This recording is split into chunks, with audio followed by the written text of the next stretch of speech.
Islands, and a lot of you have probably never heard of me. So aside from my friends that are actually here, who's ever heard of Febby Youth? Yeah! Febby who? Febby who, you might ask. I was specifically invited to talk about how to optimize images for search. But I want to talk about myself.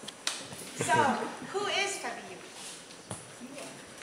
If you actually search for Cayman photos, the first website, oh, can you see it? No. You can't see it. It's actually over here. It's not too clear, but the first website you'll actually see for Cayman photos is my website, which is febbysu.com. And then if you search for Cayman pics, you'll actually see my first website is the first local website that shows up, number 2 for that.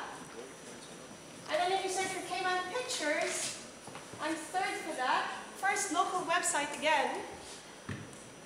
And then if you search for Cayman Islands photos, my website is coming right after TripAdvisor's. Both those links are TripAdvisor. And if you search for Cayman Island pictures, again, and the first local website that shows up.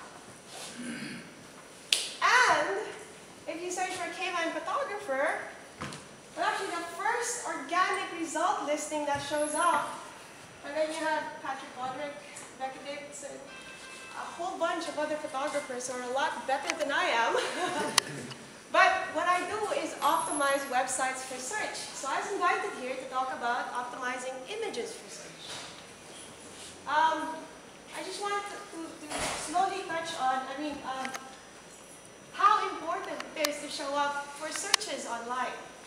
So, on the global monthly schedule, that's a global average of how many people are actually searching for Cayman pictures. 6,600 every month. Cayman pics, 2,900. Cayman photos, 6,600.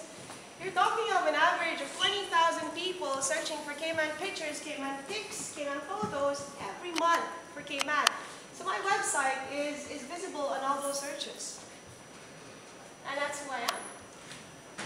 Okay, so there's two kinds of optimization, and I was asked to talk about optimization. There's really two kinds. There's optimizing images for websites and optimizing images for search engines.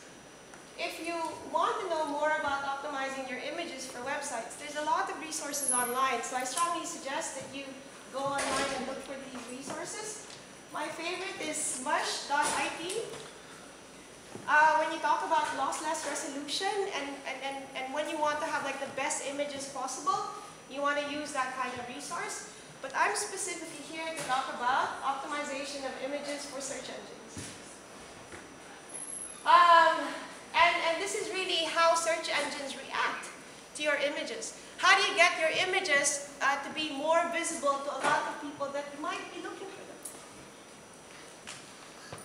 Okay.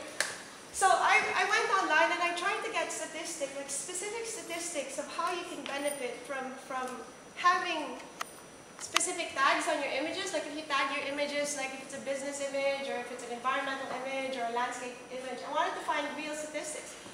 But what I found out was it's actually very difficult to get statistics or statistics that are real time, like current.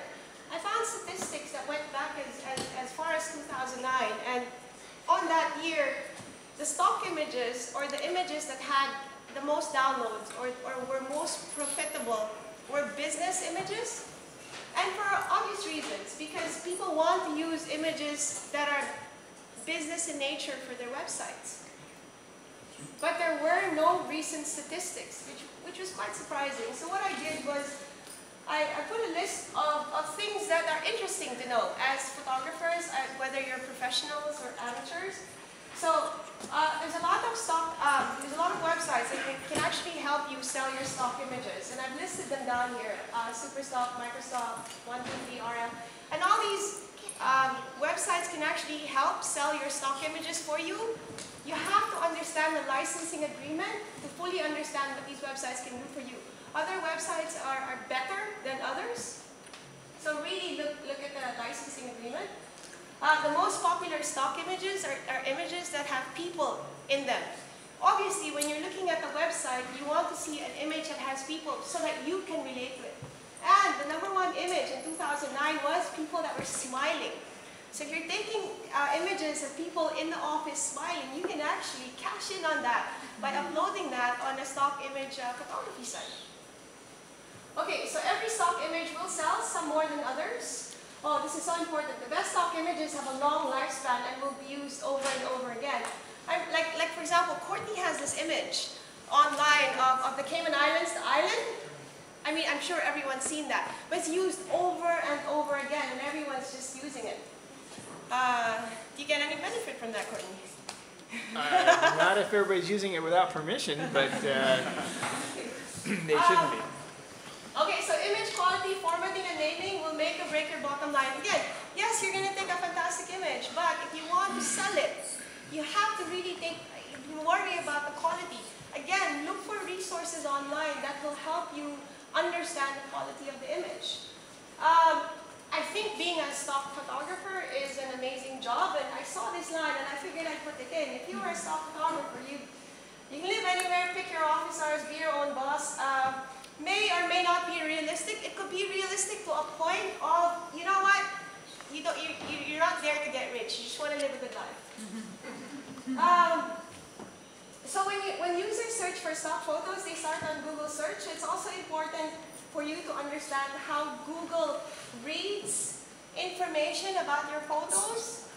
You have to understand Google cannot read the images themselves, but what Google can do is read the title of the image file, and the words around the image.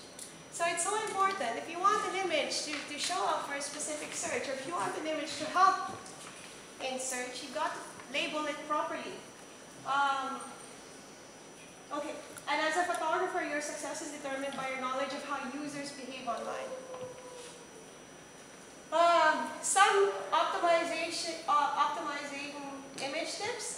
Be original. Obviously, if everyone's taking an angle of the same photo this way, if you take it this way, and then label it properly, it will be more sought after than all the other images. Know what users are searching for and use that as your image title. Again, everyone knows that how you title your image and the description of your image and the words around your image is so important. But you have to know what users are searching for.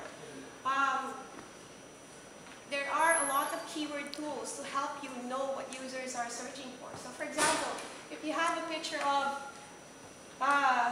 people in an office and you do want to cash in on it, go online, search for keyword tool. The first tool there is actually an AdWords or a Google keyword tool that can help you figure out what is the best keywords to actually use in that image. Obviously, start off with quality images. Tag your images appropriately. When you're naming your files, dashes are better than underscores because search engine robots actually use dashes as spaces. The underscores, they can't read it. It actually becomes one whole word for them. So when you're naming your photos, dashes are better than underscores. Expand your audience and be broad in the subject. So for example, you're taking a photo of your stingray, so you want to tag it Stingray City, Grand Cayman.